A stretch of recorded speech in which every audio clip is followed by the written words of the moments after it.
I saw an opportunity that they are looking for taxi drivers in Dubai, to work in Dubai. Okay, was this through an agency or online? Online, it was online. And then I saw there is they will be coming to interview people, drivers in Kenya.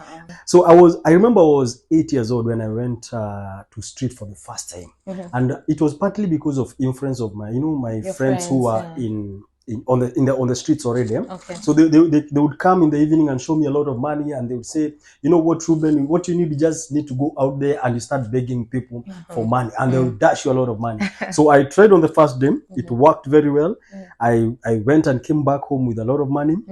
I went to the second day, the third day, without knowing, I did 3 years as a street boy in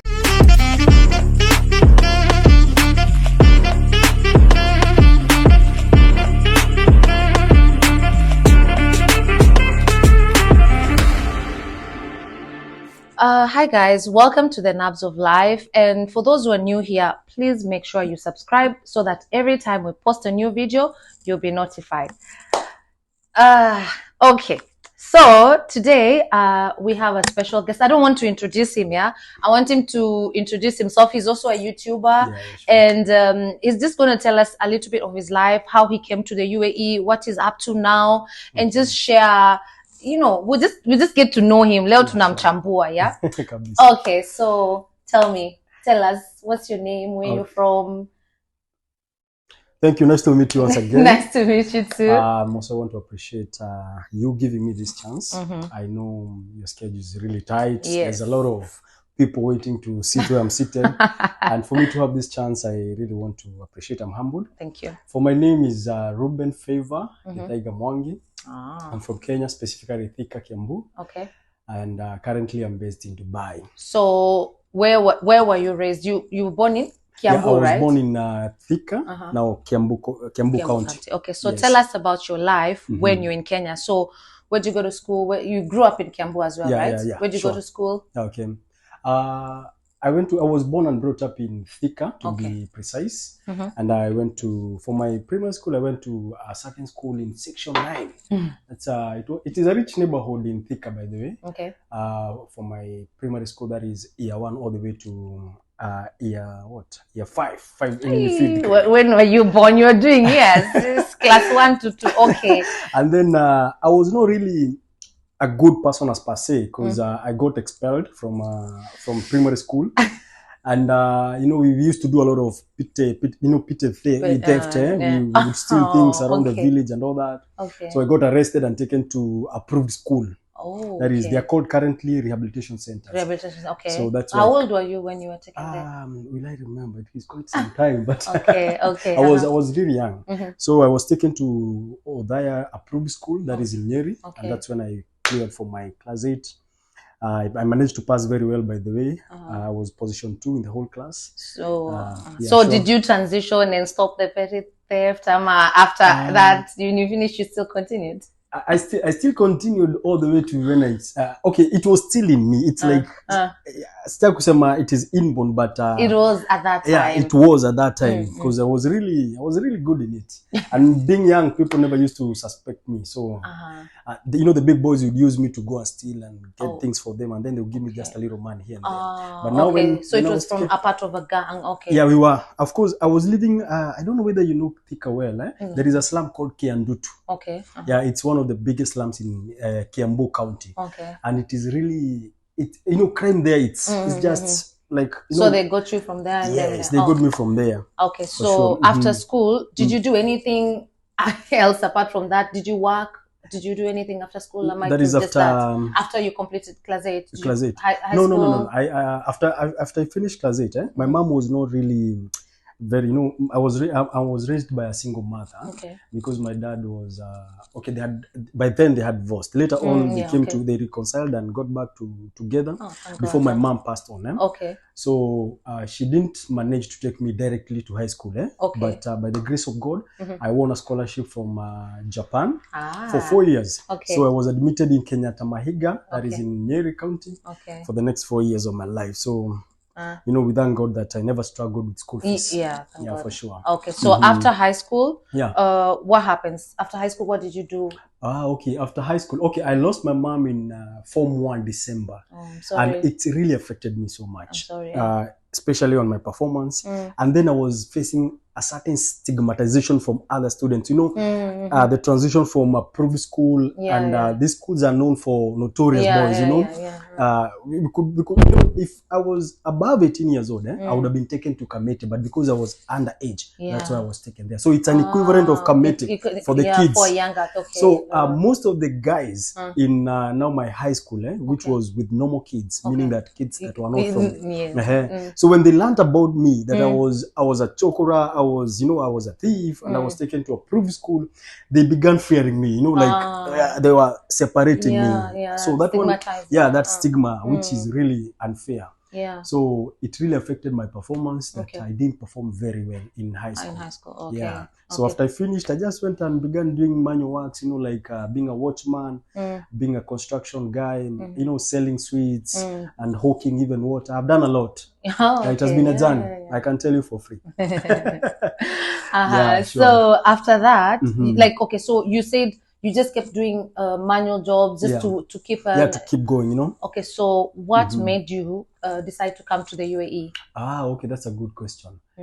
So now in my family, nobody has ever traveled outside country. Okay. So I got to a point of, you know, I mean, it must. Is it who cannot do something? You know? I just wanted to change my life. So I tried looking for online opportunities, you know, through agencies and all that. And one day I got an opportunity. I saw an opportunity that they are looking for taxi drivers in Dubai, to work in Dubai. Okay, was this through an agency or online? Online, it was online. And then I saw there is they'll be coming to interview people, drivers in Kenya. And mind you, I didn't have even a driving license. It was just by faith. But I used to drive, you know, this tuk-tuk, you understand? The tuk-tuk. So I was confident with driving around the roads and all that.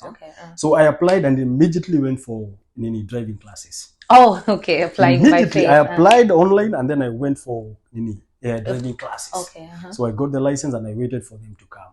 So, you know, I went to Nairobi. I think that was my third time to go to Nairobi because, you know, just seen what imagine.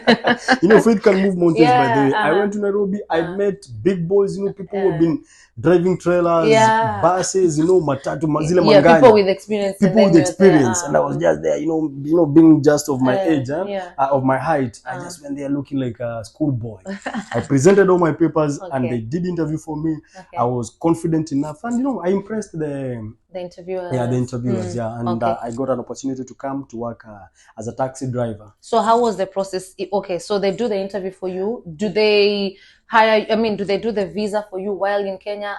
What type of visa did you use to come in? Okay. Now, once they select you, you had to wait until they process the resident visa for you. Okay. So once the resident visa is ready and the ticket, they send you, then you come. Okay, so as a group, not as an individual. As a group. So how long was the wait between the interview and the recruitment? I think it was, let's say it was about 1 month.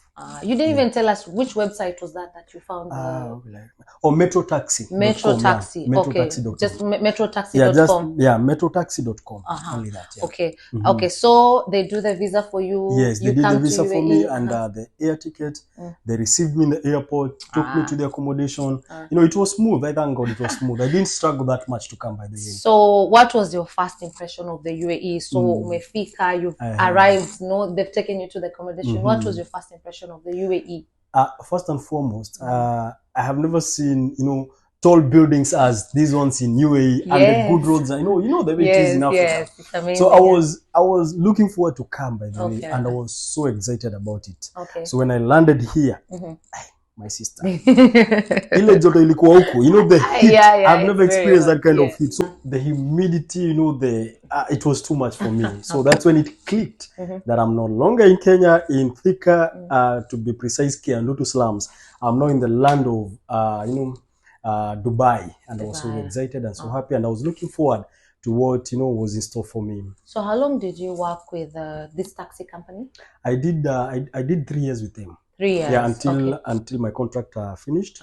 And then I I went on my way. I didn't want to renew actually. I just wanted something else. Yeah, I love challenges. So I felt like I've done my part in for that company, for that taxi company. So I went looking for another challenge. Okay, so what's this challenge? Because now you've told us you used to live in the streets. So from the streets, you went to a pro school, and now we're here. So now what happens after the taxi? What do you do next? Oh, okay. Like I've told you, I like venturing into new territory. So I wanted to to test my muscles, and since I was so familiar with the roads in Dubai, the places I know everywhere in Dubai. So I thought of by the grace of God, I started my own company. So a private company, still offering transport services, and so far so good with that. Okay. So you go to the approved school, and then you say that you've been a street child. So what led you to live in the streets? One reason, poverty. We were living in extreme poverty in Kiandutu. And, we were 6 of us with my mom under one roof. Like we were sharing bed, all of us. So I remember I was 8 years old when I went to street for the first time. And it was partly because of influence of my, my friends who were on the streets already. So they would come in the evening and show me a lot of money, and they would say, you know what, Ruben, what you just need to go out there and you start begging people for money, and they will dash you a lot of money. So I tried on the first day. It worked very well. I went and came back home with a lot of money. I went to the second day, the third day, without knowing, I did 3 years as a street boy in Thika. Yeah, I was sleeping outside, sniffing glue, using drugs, stealing, doing a lot of things that normal street children do. So my desire is to one day go back and, change their lives. Since my mom was there for me, and he was the one who came for me in the street, all the way from Kenyatta Hospital, because she had a heart issue. So she came and got me from the streets. I was arrested and then taken to the approved school. Okay. Yes. Okay. So now let's fast forward to this other part. Okay. So Reuben, your story is very inspiring. So I just wanted to ask, for you, like, what inspires you? What drives you? Okay. My motivation is, of course, to live for my God-given purpose, and that is to inspire people. So I have this vision of reaching out to people through inspiration, and that's why I've even written a book here called 7 Reasons Why There Is Hope in You, to just try and spread to spread that inspiration from God to people, because I believe that as human beings there is always another chance, so we don't have to give up. So how much are the books going for? Only 50 dirham. And where can we get them? I deliver all over. Okay, UAE. So if we need the book, we just call you and you'll deliver? I'll deliver at your doorstep. Okay. Oh, wow. Anytime, any day. Okay. Yes, for sure. Thank you. Okay. So, parting shots, what would you like to tell people who are maybe in other countries and they want to come to the UAE? What would you like to tell them? Habibi, come to Dubai. UAE is one of the best places I've ever been to. Yes. And it's very safe. By the security level of this place. Yeah, all our guests say that. I'm telling you the truth. You leave your phone here and you're going to meet it in the same place. So there is opportunities, a lot of them. Regardless of your background or your field, there is something for everyone as long as you step into this land. So I would like to encourage you that if you have that vision, if you have that plan of coming, please come over. There's a lot of opportunities. And it doesn't matter. As long as you can be able to do anything as long as it is positive. Yeah, so it's positive. Okay. Anything else you would like to share that we've forgotten to mention? Maybe. First and foremost is to appreciate you. You're doing a very, very, very, very good job. Thank you. Thank you for reaching out to people. I would like to encourage. It is people like you who inspires me. Yeah. When I see young people, pushing themselves, not just sleeping. They say I'm a baby girl, so I'm not really going to work hard. So when I see you doing your thing, I really feel inspired. So Asante. Thank you for the opportunity. Besides transportation, I also offer Master of Ceremony services. That is MC services. So if you have any event, birthday, if you have any party, you know, a wedding, if you want me to speak to young people or even middle age or any age, I'm always there. You can reach me out and I'll come and share, you know, what I have and what I've learned along the way. Amazing. Yes. Okay, so guys, that was Reubens' story. I hope you are as inspired as I am. I'll see you in our next episode. Bye. Remember to share. Yeah, remember to like, share, and subscribe. Now. Hit that button. It is free of charge. Thank you guys. Bye. Bye-bye. Go buy.